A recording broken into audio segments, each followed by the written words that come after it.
Lanjut ke halaman 46 Risa, jangan lupa subscriber ya, biar tambah semangat bikin konten. Yang belum nonton dari awal cerita kami bikin playlist di profil YouTube bisa dicek secara urut dari 1 sampai akhir. Yuk lanjut kita ke cerita lanjut ke Risa. Iya, Ma, aku sudah memaafkan Mas Rauf, ucapku pelan sembari mengusap punggung Mama. Hari ini perempuan parubaya tersebut mengenakan jilbab rapi berwarna abu-abu. Tampilannya anggun dengan gamis warna senada, meski dalam kondisi yang serba darurat. Sempat berdandan juga, pikirku. Ah, Risa, mengapa kamu malah mengomentari hal yang sama sekali tak penting? Mama lalu melepaskan pelukku. Dia kembali duduk di samping kiri Indi. Sementara aku pun ikut duduk juga di samping kanan gadis remaja yang sedang menangis sedih tersebut. Dokter Fadi yang berjalan bagai siput, kini telah tiba dan duduk di sampingku. Jadi, bangku gandeng yang terbuat dari besi ini penuh buat kami berempat. Aku melihat Mama dan Indi sontak menoleh pada teman priaku. Wajah keduanya terlihat berubah jadi tegang dan tak senang. Lebih-lebih Indi. Dia sepertinya sulit untuk berpura-pura biasa saja. Tatapannya makin tajam dan menelisik. Maaf, aku pergi dengannya ke sini, kataku seakan paham dengan tanda tanya besar yang menggantung di atas kepala mertua dan iparku tersebut. Lebih tepatnya mantan. Kalian kan belum bercerai, Mbak. Kenapa Mbak Risa enteng sekali jalan dengan laki-laki lain? Pandangan Indi seperti merendahkan. Gadis yang mengenakan bando warna merah muda berbentuk pita tersebut mengusap air matanya dengan kasar. Ya, seperti yang dilakukan Mas Rauf padaku. Dia bisa berselingkuh dariku dan menghamili perempuan lain, padahal kami masih suami istri.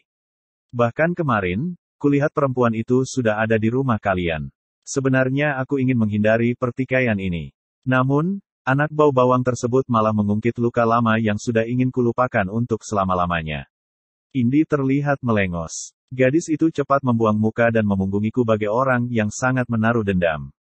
Menjijikan. Kecil-kecil sudah lancang bicara pada orang yang lebih tua. Aku sama sekali tidak takut untuk bertengkar atau menamparkan mulutnya. Terlebih jika dia berani menyenggol nama dokter Fadi. Apa haknya, dia pikir, kakaknya yang sedang koma itu berakhlak luhur. Riz, aku ke depan saja. Dokter Fadi berucap sembari berdiri dari tempat duduk. Aku ikut, kataku sembari menarik lengan lelaki itu. Risa, kamu mau kemana? Mama sontak berdiri dengan muka panik. Dia seolah tak ingin aku buru-buru cabut dari sini.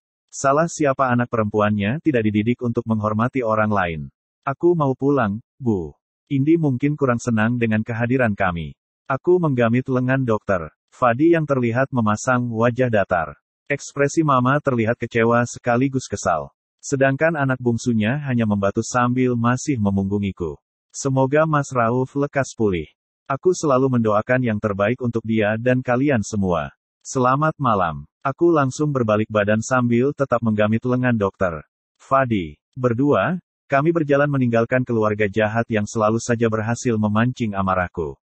Itulah sebabnya aku tidak mau kita ke sini, Mas, kataku pada dokter Fadi. Kesal sekali perasaanku. Kupandangi depan dengan rasa sebal dan ingin meninju muka orang.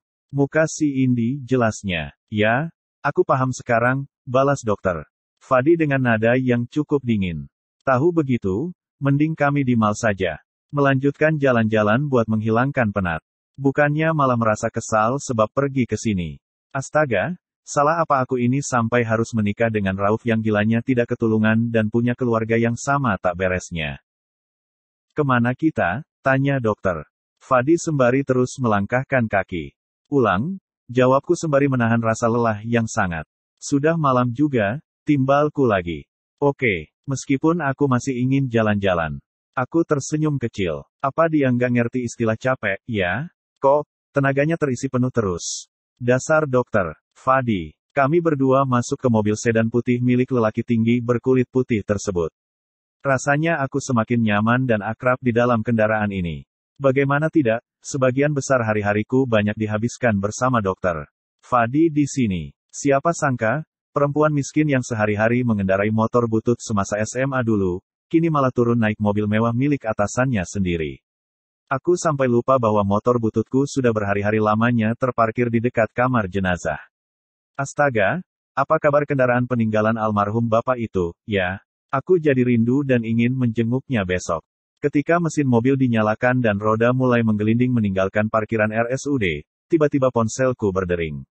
Aku mengembuskan napas dengan masyghul. Siapa lagi? Mama telepon lagi kah? Mau menyuruhku ke sana, untuk mendengarkan celotehan pedas dari anak bungsunya. Ah, maaf. Ponselmu bunyi, kata dokter Fadi. Aku mengangguk sembari mendecak malas. Mama si Rauf mungkin, ujarku sebal. Sebab merasa terganggu dengan nada deringku yang lumayan nyaring meski berada di dalam tas, aku terpaksa mengambilnya. Mataku terpaku saat melihat nomor yang tertera. Nomor tak dikenal. Siapa ini? Tidak mungkin Mama atau Indi. Kecuali kalau mereka beli nomor baru.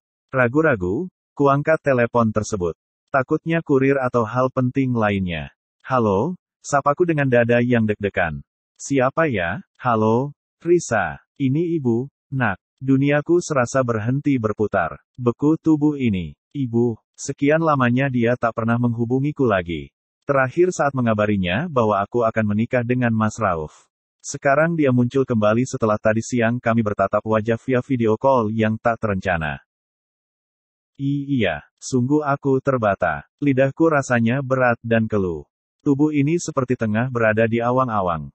Aku bingung harus bagaimana. Bahagiakah? Senangkah? Entah. Apa kabarmu, Riz? Ibu, tadi sangat syok melihatmu bersama anak Abah Haji. Kerongkonganku makin kerontang. Dia bilang syok. Apalagi aku, sangat terkejut luar biasa. Untung jantung ini masih kuat. Baik, Bu, jawabku dengan degup jantung yang sangat keras.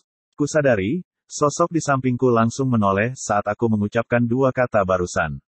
Dokter Fadi menatap beberapa detik dan aku pun langsung memperhatikan wajahnya. Lelaki itu terlihat menautkan alis tebalnya. Mungkin dia sedang, aku bicara dengan siapa? Maafkan ibu, Riz. Maaf kalau ibu selama ini menyembunyikan semuanya darimu. Lantas, aku harus jawab apa? Bilang, iya, Bu. Aku memaafkan ibu. Astaga, aku benar-benar tak punya ide apapun untuk menjawab permohonan maafnya. Ibu menyesal. Ibu salah. Ibu tahu kalau ibu sangat berdosa karena telah meninggalkan kamu dan bapak. Namun, semua ini sudah terjadi. Hiks. Tangisan ibu terdengar membanjir dari telepon. Dia terisak-isak dengan suara yang lirih sekaligus parau. Aku terhenyak. Semakin beku bagai tertiup angin di musim salju. Aku harus apa, Bu? Hatiku rasanya pun telah mati untuk sekadar membuka diri terhadap kehadiranmu. Iya, aneh. Malah itu yang keluar dari mulutku. Seketika aku menyesal. Sebenarnya inilah kesempatanku untuk marah atau menumpahkan segala perasaan yang selama ini mengendap dalam dada. Namun, bukankah aku telah berjanji pada diriku sendiri untuk melupakan semuanya dan memulai lembaran baru? Maafkan ibu. Aku mengangguk seolah-olah ibu bisa melihatku dari sini. Kuseka air mata yang tiba-tiba saja luntur dan meluncur bebas ke pipi. Ya, aku menangis. Apakah sebenarnya aku memang telah memaafkan ibu dari dasar relung hati? Abah Haji marah saat tahu kamu adalah anak ibu. Bukan karena dia tidak setuju kamu dengan Fadi. Namun, beliau marah pada ibu. Banyak hal yang tidak sanggup ibu ceritakan lewat telepon kepadamu, Riz. Masih dengan isak tangis, ibu terus bercerita. Aku rasanya sudah sangat lama tak mendengar kalimat panjang dari wanita yang kulihat masih sangat terlihat cantik di usia senjanya. Marah kenapa? Tanyaku lirih. Nanti akan ibu ceritakan padamu, Riz. Saat kita berjumpa, jantungku langsung terasa diremas-remas kuat. Berjumpa dengan ibu, bukankah itu adalah mimpi yang sudah lama kukubur dalam-dalam? Kamu bisa ke Samarinda bersama Fadi, Riz? Tanya ibu dengan suara tangis yang mulai reda. Tidak tahu, ya? Aku memang tidak tahu. Kurasa kalau aku yang ke sana, jujur saja aku enggan. Baiklah. Ibu akan cocokkan jadwal Abah Haji saja untuk menemui kalian di sana. Tunggu ya, nak. Jarum jam bagai henti berdetik. Deru mesin mobil ini pun sama sekali tak dapat kudengar dengan telinga. Mataku seketika silau menatap cahaya putih berkilau.